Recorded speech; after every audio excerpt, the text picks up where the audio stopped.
تو دوستوں میں ہوں رفیق بلوچ، آپ دیکھ رہے ہیں رفیق بلوچ آفیشیل یوٹیوب چینل۔ تو جیسا کہ پہلے جو ہے نا حکمران جماعت پی ٹی آئی نے جسٹس قاضی فائز عیسیٰ کے خلاف ریفرنس بھیجا اور اس کے خلاف خبریں لگوائیں، پریس کانفرنسیں کیں، جب کچھ نہ بنا تو پھر بھی نہیں آئے۔ وہ کتے کی دم کی طرح ان کی دم کبھی بھی سیدھی نہیں ہوئی۔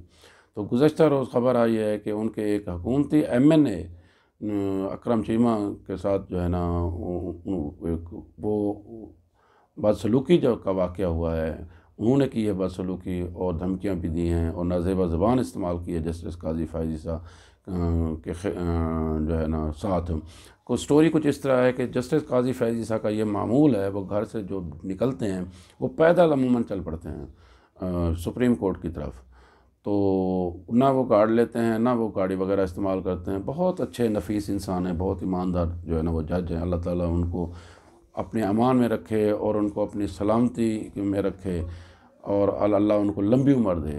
اور بہت بڑے انسان بھی ہیں، بہت بڑے جج بھی ہیں، اور بہت نفیس اور سچے ایماندار جج ہیں۔ تو وہ جب گھر سے جا رہے تھے تو آگے جب انہوں نے دیکھا کہ کچھ لوگ جو ہے نا یہ پارلیمنٹ ہاؤس کے سامنے وہ بیٹھے ہیں، تو کرسیاں وغیرہ لگا رہے ہیں، وہاں سے یہ جو ہے نا وہ کچھ چیز کی تیاری ہو رہی تھی، تو وہاں رکے۔ انہوں نے کہا کہ کیا ہو رہا ہے، تو انہوں نے بتایا کہ وہ جو ہے نا سیکورٹی فورسز کے آدمی ہیں، تو اس کے لیے وہ کھڑے ہیں۔ تو وہاں کہتے ہیں کہ ایک ویگو ڈالا بلیک کلر کا، جس کے جو شیشے ہیں وہ بھی بلیک کا کلر لگا ہوا تھا، تو بلیک رنگ کا ڈالا، وہ آ کے رکا۔ تو جب جسٹس فائز عیسیٰ نے پوچھا یہ کون ہے، تو انہوں نے بتایا کہ یہ جو ہے نا حکومتی ایم این ایز کی گاڑی ہے۔ تو وہ آگے چلے گئے۔ تو جب یہ چلے گئے تو وہ جو موجود تھے اس گاڑی میں وہ ناراض ہوئے شاید اس بات کے اوپر کہ پوچھا کیوں ہے، اب پوچھنا بھی جرم بن گیا۔ تو وہ کہتے ہیں کہ یہ پھر ویگو ڈالا بھگا کے آگے لے گئے جہاں قاضی فائز عیسیٰ صاحب جا رہے تھے، تو ان کو وہاں روکا اور وہاں ان کے ساتھ جو ہے نا وہ نازیبا زبان استعمال کی اور دھمکیاں وغیرہ بھی دیں۔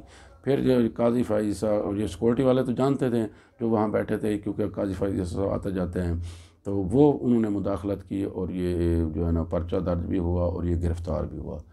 لیکن کہتے ہیں کہ جو اسپیکر قومی اسمبلی اسد قیصر کی مداخلت پر اس کو رہا کر دیا گیا۔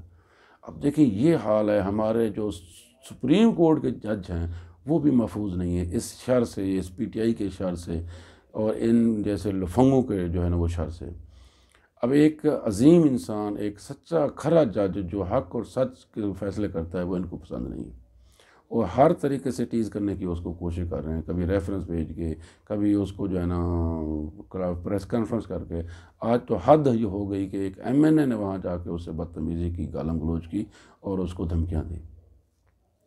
تو میری اور قوم کی جو ہے نا وزیر جو خود سکتا پپٹ وزیر جو ہے نا وزیر اعظم ہیں، سلیکٹڈ وزیر اعظم ہیں، اور جو صدر پاکستان جو وہ بھی سلیکٹڈ ہی ہیں اور پپٹ ہیں، پھر بھی جو ہے نا میری مطالبہ ہے کہ خدا را اس جوڈیشری کے اوپر رحم کریں، اس کو مت جو ہے نا اجاڑیں، اس کے ججوں کی تحقیر مت کریں، ورنہ ایک ٹائم آئے گا آپ خود پچھتائیں گے۔